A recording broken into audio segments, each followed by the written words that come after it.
Welcome to our channel Imam Ali's Legacy. Our channel aims to shed light on the invaluable lessons and guidance imparted by Imam Ali, covering a wide range of topics including spirituality, leadership, justice, morality, and philosophy. Through detailed explanations, reflections, and insightful interpretations, we bring Imam Ali's words to life, helping you connect with his divine wisdom in today's world. Whether you're seeking spiritual growth, intellectual enlightenment, or simply a deeper understanding of the teachings of one of history's most influential leaders, this channel is for you. Join us as we embark on a journey of knowledge and inspiration straight from the sacred texts of Nahj al-Balagha. Subscribe to stay updated with weekly content, including sermons, letters, and sayings of Imam Ali, along with their meanings and practical applications in our lives.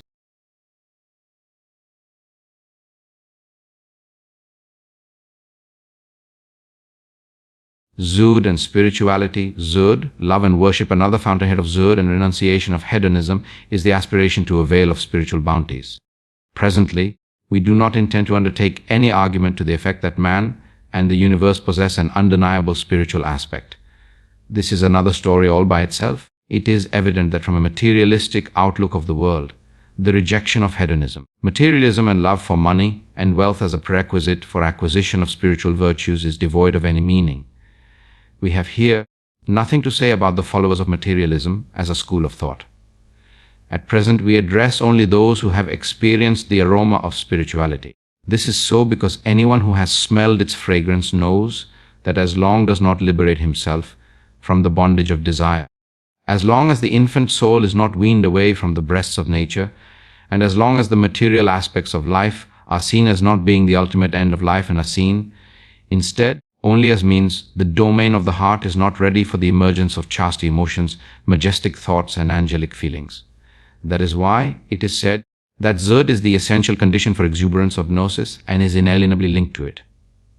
The worship of Allah in its real sense, that is, the ardor of love, the zeal of devotion and service in the way of Allah, His constant presence in thoughts and His remembrance, the sense of delight and ecstasy in His adoration and worship, is not at all compatible with self-adoration, hedonist attitude, and being captured by the glamour and charm of material things. The need of zuhd is not characteristic solely of the worship of Allah, rather, every kind of love and adoration, whether it pertains to one's country, creed, conviction, or someone or something else, calls for some kind of zuhd and indifference towards the material aspects of life. It is characteristic of love and adoration, as opposed to knowledge, science, or philosophy, that they have to deal with the heart, and as such they do not tolerate any rivals. Nothing prevents a scientist or a philosopher who is enslaved to money and wealth from devoting and concentrating his intellectual powers, when necessary, on the study of the problems of philosophy, logic, physics, or mathematics. But it is not possible at the same time that his heart should be full to the brim with the love, especially love of a spiritual nature, such as love for humanity, for his religion or creed.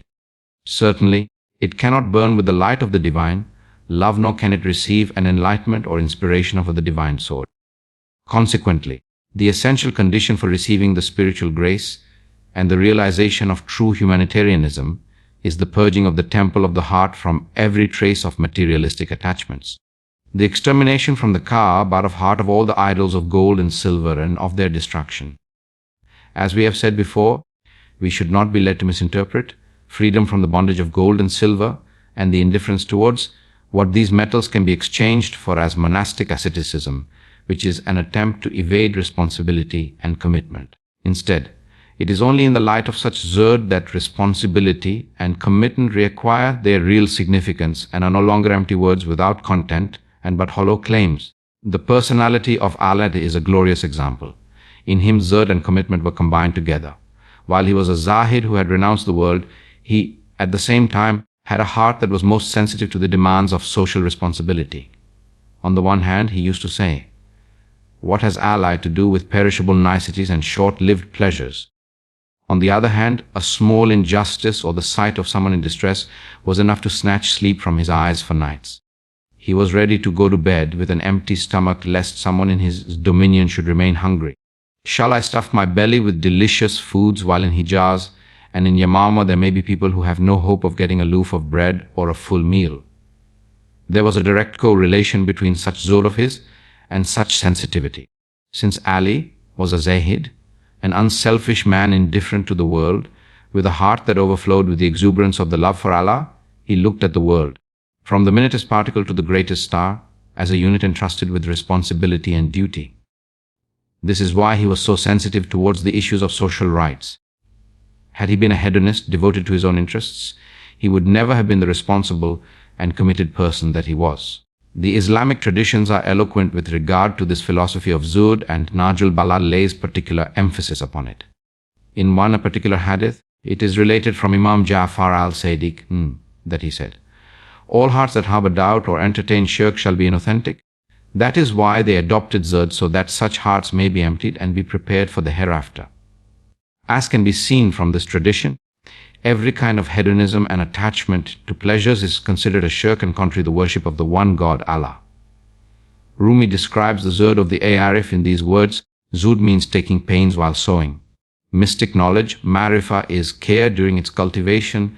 The Arif is the soul of the law and the spirit of taqwa. Mystic knowledge is the fruit of the labors of Zuhd. Abulad ibn Sina, in the 9th Namat of his work Al-Isharat, which he devotes to the description of various stations of the mystics, Maqamat al-Arifin, differentiates between the side of the Arif and that of the non-Arif. He writes the following: "The Zahids who have no knowledge of the philosophy of Zuhd make a certain deal in their imagination. They barter the goods of the world for the goods of the hereafter. They forego the enjoyments of the world so that they may enjoy the pleasures of the hereafter. In other words, they abstain here in order to indulge there. But an aware Zahid, one who is acquainted with the philosophy of Zuhd, practices it because of his unwillingness to engage his inner self with anything other than Allah. Such a man, out of his self-respect, regards anything other than Allah to be unworthy of attention and servitude." In another section of the same book, where he discusses spiritual discipline, Ibn Sina says the following: "This training has 3 ends in view. First, the removal of impediments from the path towards Allah. Second, the subjugation of the carnal self al-nafs al-amarak to the contented self al-nafs al-mutmainak. Third, the refinement of the inward baiting."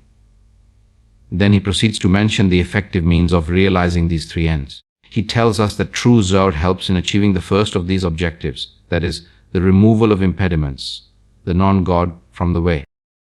Contradiction between this world and the hereafter, the problem of the conflict between this world and the hereafter, and the contradiction between them as 2 opposite poles, like the north and the south, which are such that proximity to the one means remoteness from the other, is related to the world of the human heart, of conscience, human attachment, love and worship. Allah has not given 2 hearts to man. Allah has not assigned to any man 2 hearts within his breast. Quran 3:3-4, "With one heart, one cannot choose 2 beloved persons." That is why once, when questioned about his old and worn-out clothes, Ali replied, "These make the heart humble, subdue the self-nafsan, and induce the believers to emulate it." That is, those who have no new clothes to wear are not ashamed to put on old and worn-out clothes. They no longer suffer from humiliation on their account, for they see that their leader himself has not put on anything better. Then Alias goes on to add that the world and the hereafter are like 2 irreconcilable enemies. They are 2 divergent paths. Anyone who loves the world and chooses its bondage is, by nature, led to love the hereafter and detest everything that is related to it. The world and the hereafter are like the east and the west, the north and the south. Anyone who approaches the one gets farther from the other. They are like 2 wives. In one of his epistles, he writes the following: "I swear by Allah that, if he wills, I shall so discipline my own self that it would rejoice to have a single loaf of bread and be content with only salt to season it. In prayer I shall empty my eyes of tears until they become like the dried springs. The cattle fill their stomachs on the pasture and lie down to repose. The goats graze, devour green vegetation, then enter their enclosures. Should Ali in a similar manner swallow whatever he can lay his hands on and lie down to does. Congratulations, for if he does that, after long years, he then has chosen to follow the grazing animals and the cattle led out to pasture." Then he goes on to add, "Happy is the man who fulfills his duties to Allah and overcomes hardships like a mill grinding the grain, who allows himself no sleep at nights, and when he is overpowered, he lies down on the ground with his hand as a pillow. He is accompanied by those who keep their eyes awake out of their fear of the day of judgment, whose bodies are ever away from their beds, whose lips constantly hum in the Master's remembrance, whose sins have been erased by prolonged supplications for forgiveness. They are the party of Allah. Why? Surely Allah's party are the ones who prosper. Quran 5h Nuh. The two passages quoted above completely illustrate the relationship between Zurd and spirituality. To sum up, one has to choose one of the two paths, either to drink, eat, browse and hanker after sensual pleasures in utter indifference to the secrets of the spirit, to avoid the agonies of love and its tears, to speak not of enlightenment and progress, not to take a step beyond the threshold of bestiality, or to resolve on a journey into the valley of true humanity, towards the glory and exuberance of the divine grace which descends upon chaste hearts and enlightened souls.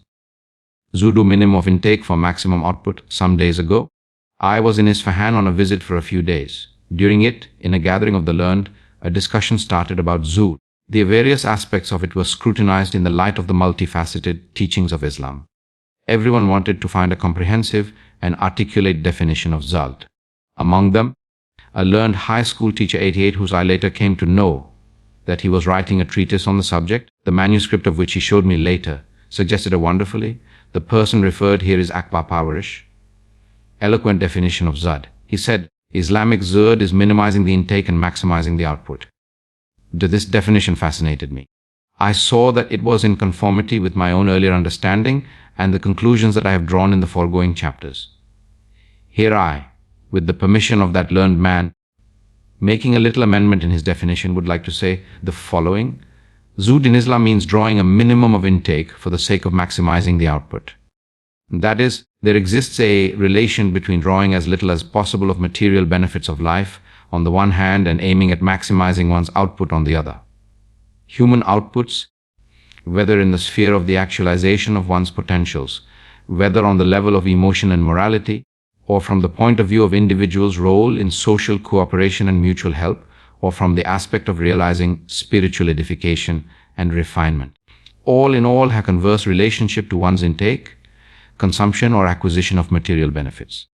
It is a human characteristic that the greater one's enjoyment of material benefits and indulgence in such things as pleasures, luxuries and affluence, the greater is one's weakness, indignity, impotence, sterility and impoverishment. Conversely, abstinence from indulgent and extravagant enjoyments of nature surely within definite limits refines and purifies the human nature, invigorates and strengthens two of the highest of all human powers, thought and will. It is true only of animals that a greater benefit from the possibilities provided by nature contributes to their animal development and perfection. Even in animals, it is not applicable when we consider what is called the merits desirable in a beast. For example, sheep and cattle which are reared for in order to obtain a greater amount of meat, milk, or fleece, etc., should be given a great attention and care and be well fed. However, this is not true of, say, a racehorse. It is impossible for a common stable horse to show any good performance in a race. The horse which has to run and win races is given days or rather months of training with a controlled diet until its body becomes lean and nimble, shedding all its excessive fat, so that it can acquire the desirable agility and speed or the excellence of which it is capable. Zuhd is also an exercise and discipline for man. But it is the exercise of the soul. Through Zuhd, the soul is disciplined, shedding all excessive appendages and becoming, as a result, light, agile and nimble. It takes an easy flight into the skies of spiritual merits. Incidentally, Ali also describes taqwa and Zuhd as exercise and practice. The word riyada originally meant exercising horses intended for racing. Physical exercise is also called riyada. Al-Ali says the following, indeed, as to myself, I shall exercise it and discipline it through taqwa. What about plant life? Like animals, that which may be, loosely speaking, called the merit of a tree or a shrub is its capacity to thrive with a minimum amount of nourishment from nature. Ali also makes an allusion to this point in one of his letters to his governors. In that letter, after describing his own ascetic lifestyle, characterized by a minimum of consumption, Ali encourages him to emulate it. He says the following, I can already anticipate your criticism. Someone might say that if this is what the son of Abu Talib eats, then weakness should have made him unfit for an encounter with the enemy's warriors. Remember the untended tree that thrives in the harsh conditions of the desert. Its wood is firm and tough, even the fire lit from it is more enduring and fierce. This law, which applies to all living things and beings, is more effective in the case of man because of the various characteristics special to him which are summed up under the term human personality. 90. The word Zod, despite its sublime human meaning, has suffered an evil fate and is fiercely denounced, particularly in our own times. Sometimes the term is advertently or otherwise misinterpreted. Sometimes it is equated with sanctimoniousness and show of piety. At other times it is considered equivalent to monasticism and ascetic seclusion. Everybody is free to coin terms of his own with any meaning of his own choice. But no one has the right to condemn any concept or term by imparting to it a wrong and misconceived meaning and sense. In its system of ethics and education, Islam has used a certain term, Zud. Najl Balaka and the Islamic tradition are replete with it. Before we make any judgment about Zud in Islam, first and foremost, we must understand its Islamic connotation. The meaning of Zud in Islam is what we have tried to explain, and the philosophy behind it is what we have discussed in the light of Islamic texts. If anyone finds fault with this meaning and philosophy, let him inform me so that I too may benefit from it. What school of thought and what kind of logic can justify monasticism? What school of thought can recommend and justify the worship of money, consumerism, love of goods, lust for status, or, to use an expression which includes them all, worldliness? Is it possible for man to be the slave and prisoner of material things, or, in the words of Amir al-Mu'minin Ali, are the slave of the world and the slave of him who exercises control over it, and yet speak of a human personality? Here, it would not be out of place to cite the views of a Marxist writer about the relationship between love for money and human personality. In a useful and concise book regarding capitalist and Marxist economies, he points out the moral consequences of the power of money in the society. He writes the following: "The extraordinary power of gold over our contemporary society is something deeply detested by men of sensitive nature. Men in search of truth have always expressed their strong aversion towards this filthy metal and consider it to be the main cause of corruption in contemporary society. However, those little round pieces of a shining yellow metal called gold are really not to be blamed. The power and domination of money, as a general manifestation of power and authority of things over man, is the essential characteristic of a disorderly economy based on barter and exchange. In the same way as the uncivilized man of ancient times adored and worshipped idols made with his own hands, the contemporary man also worships the product of his own labor. His life is overwhelmed the power of things which he has made with his own hands. In order that the worship of consumer goods and the worship of money, which is the filthiest form evolved of idolatry, may be completely eradicated, the social causes which brought them into existence should be eliminated, and the society should be so organized that the power and authority of the little coins of this yellow, brilliant metal would be thoroughly obliterated. In such an organization of society, things will no more wield their present power over human beings. On the other hand, man's power and predominance over things shall be absolute and in accordance with a preconceived scheme. The worship of money and things shall then give place to honor and reverence for the human personality. We agree with the author that the power of things over man, particularly the power of money, is opposed to the demands of human dignity and nobility and is as condemnable as idolatry. However, we do not agree with his suggested exclusive prescription for solution of this problem. Here we are not concerned with the question whether collective or an ownership is preferable from a social or economic point of view. Nevertheless, morally speaking, this suggestion, instead of redeeming society's spirit of honesty, it eliminates right away the very object of honesty. Man can reclaim his identity only by liberating himself from the power of money and by bringing money under his own control. True human personality can emerge when the danger of money and goods remains possible without overcoming man, who is not ruled by them but rules them. Such a person is called by Islam Zahid. In the educational system of Islam, man regains his personality without the need to obliterate the right to own property. Those who are trained in the school of Islamic teachings are equipped with the power of Zud. They strip money and goods of their power and subjugate them to their own authority. Donia's in the world and worldliness, renunciation of Donia in Najl, Balaga of the frequent themes of Najl. Balaga is strong warning against the dangers of worldliness. Our preceding discussion about zakat asceticism and its aims also serves here to shed a light on the meaning of worldliness, because Zad, which is strongly enjoined, is the very opposite of the worldliness which is severely condemned.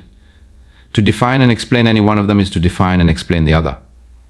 However, in view of the tremendous emphasis laid in Ali's moral sermons upon the warning against the dangers of worldliness, We consider it appropriate to devote a separate chapter to this topic with a view to further explaining this concept so that all ambiguities in this matter are removed. The first point to be investigated is this: why has so much attention been given to the concept of Zuhd in the sayings and sermons of Amir al-Mu'mineen to the extent that no other issue has been so much underscored by him nor by the Holy Prophet?